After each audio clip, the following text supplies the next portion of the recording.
और क्या क्वेश्चन है?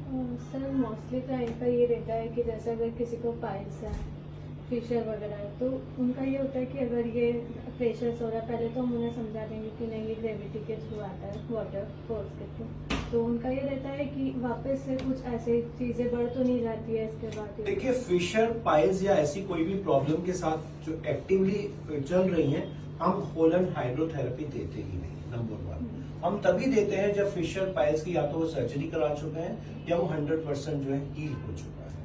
इसके बाद, इसके अलावा भी अगर उनको ऐसा लगता है कि भाई ऐसा हो सकता है, तो डेफिनेटली अपने डॉक्टर से कंसल्ट करें कि कितना बड़ा प्रॉब्लम है उनको। मगर जनरल जब तक हील नहीं होता, हम उनको इस तरह का कोई भी ट्रीटमेंट देते ही नहीं है जो एक्टिवली कोई ब्लीड कर रहा है या फिशर है या पाइल्स है। That is not at all considered while giving the treatment. That is totally no, right?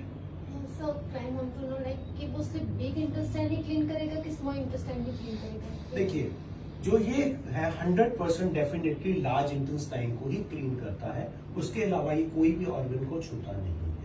ये क्लियर है? क्योंकि जो स्मॉल इंटेस्टाइन है उसको क्लीन करने की जरूरत ही नहीं पड़ती, क्योंकि हमारी बॉडी का मैकेनिज्म ही ऐसा है कि स्मॉल इंटेस्टाइन अपने आप को खुद क्लीन करती है। यही हमारी बॉडी का मैकेनिज्म है।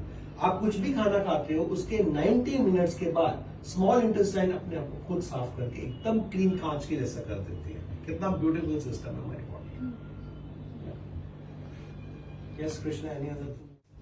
यस, क्या क्वेश्चन है? और सर कभी क्लाइंट आते हैं तो वो पूछते हैं कि आपका ये हाइजीन रहता है या नहीं रहता है, इसके बारे में डिस्पोजेबल कौन सा यूज करते हो, कहीं आप एक ही डिस्पोजेबल यूज तो नहीं करते हो, ये सब पूछते हैं। राइट। देखो, डिस्पोजेबल मतलब हाइजीन का तो हमारे यहाँ पे बहुत ही बारीकी से ध्यान दिया जाता है। सबसे पहले सेशन आने से पहले हम अच्छे से इसको क्लीन करते हैं, पूरे के पूरे कोलन रूम को। फिर अभी कोविड के बाद जो प्रॉपर इसका स्प्रेज होने चाहिए, वो हम प्रॉपर स्प्रे करते हैं। उसके अलावा हमारे यहाँ पे आपको पता है कि एक स्पेशल किट है, आपको भी बताया गया कि ये किट हम क्लाइंट के सामने ही ओपन करते हैं, जिसके अंदर एक स्पेकुला है जो सील्ड आता है, जो हम अंदर इंसर्ट करते हैं, एक पाइप है और एक टॉवल है और एक नीचे बिछाने वाला गारमेंट है। इससे क्या होता है, ये पूरा हाइजीन है और ये बायोडिग्रेडेबल मटेरियल से बना हुआ है, ताकि वो उनको कोई हार्म ना करे। जो स्पेकुला है वो उसका थिकनेस भी इतना छोटा है, जब वो इंसर्ट करते हैं एनस के अंदर तो वो पेनलेस होता है। उसके अलावा हम यहाँ पे काफी सारी ऐसी ऑइंटमेंट भी यूज करते हैं जो उस पार्ट को नम कर देती है, राइट, ताकि उनको कोई भी चीज का पेन ना हो। तो हाइजीन का तो बहुत ही ज्यादा ध्यान दिया जाता है। प्लस एवरी सेशन के बाद जो ये किट है वो डिस्पोज ऑफ कर दी जाती है, ताकि ये बिल्कुल भी रीयूज कहीं ना हो।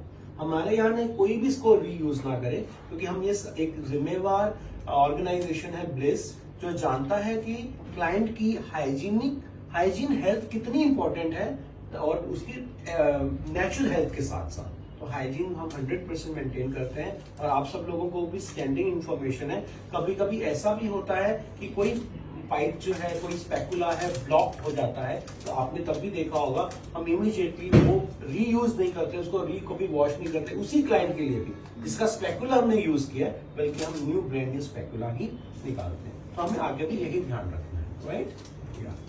और दूसरा क्वेश्चन ये है कि जब क्लाइंट आता है उनको ऐसा फील होता है कि हाँ मुझे बहुत ज़्यादा कॉन्स्टिपेशन है, वो सब है, बट वो जो सेशन लेते हैं तो उनको स्टूल रिलीज होते हुए नहीं दिखता है, बट वो फिर भी अगले दिन जब सेकंड सेशन के लिए आते हैं तो बोलते हैं बहुत अच्छा लगा मुझे ये। देखिए, ऐसा होता है कि ब्लॉटेडनेस जरूरी नहीं है कि स्टूल या फीसिस के साथ ही है। ब्लॉटेडनेस कई कारणों से हो सकती है, गैसेस, म्यूकस लेयर, हैवीनेस जो भी अंदर रहता है, इसके कई सारे रीजंस हो सकते हैं। कोई एक रीजन नहीं है कि सिर्फ वो स्टूल ही है, बट जब उनकी गैसेस रिलीज हो जाती है, म्यूकस लेयर रिलीज होती है, उनका डाइजेशन अच्छा हो जाता है, एब्जॉर्प्शन अच्छा हो जाता है, तो उनको डेफिनेटली लाइट फील होता है। और कभी कभी इन्फ्लामेशन भी कम हो जाती है, कुछ सूजन होती है, आंतों में भी सूजन होती है, बॉडी में भी सूजन होती है, समझ रहे? तो वो धीरे धीरे जब उनकी बॉडी में वो चेंजेस आते हैं, तो उनका जो स्टमक है, इंटेस्टाइन है, वो अच्छे से काम करता है, इसलिए वो उनको हैप्पी लगते हैं, उनकी गट हैप्पी हो जाती है, right? Any other question you have? Enema और कोलोन्स में क्या? देखिए, अनीमा एक लोकल घर पे यूज करने वाली वस्तु है, कि जो वो भी बहुत ब्यूटीफुल, बहुत अच्छी चीज है जो डेली बेसिस पे करते हैं। बट क्या होता है कि जब हम अनीमा दे रहे होते हैं तो हम बहुत लोकल लेवल पे है, उसका एब्जॉर्प्शन जो है ना बहुत थोड़ा होता है, बहुत थोड़ा एब्जॉर्प्शन होता है कि अगर आपने आधा लीटर या 1 लीटर तक मैक्सिमम कोई एब्जॉर्ब करता है, और जो इंटेस्टाइन का बहुत छोटा सा पार्ट बार बार क्लियर होता है, वो पूरा डेप्थ तक नहीं जाता। मगर इस सिस्टम के अंदर आप एब्जॉर्ब करते हो, continuously supply of warm water depth तक जाके काम करता है। जब तक डेप्थ तक जाके गंदगी साफ नहीं होगी तब तक हम वो चीज हासिल नहीं कर पाएंगे जो हमारा मकसद है, इंटेस्टाइन या कोलन हेल्थ को वापस पाना। तो that is the biggest difference between colon and enema. तो आप अगर कॉन्टिन्यूसली अनीमा कर रहे हैं, आप कर सकते हैं, मगर साल में एक बार हाईली रिकमेंडेड है कि आप ये पूरा कोर्स जो है हाइड्रोकोलन का कीजिए। यही चीज आपको गाइड करनी है। Okay fine.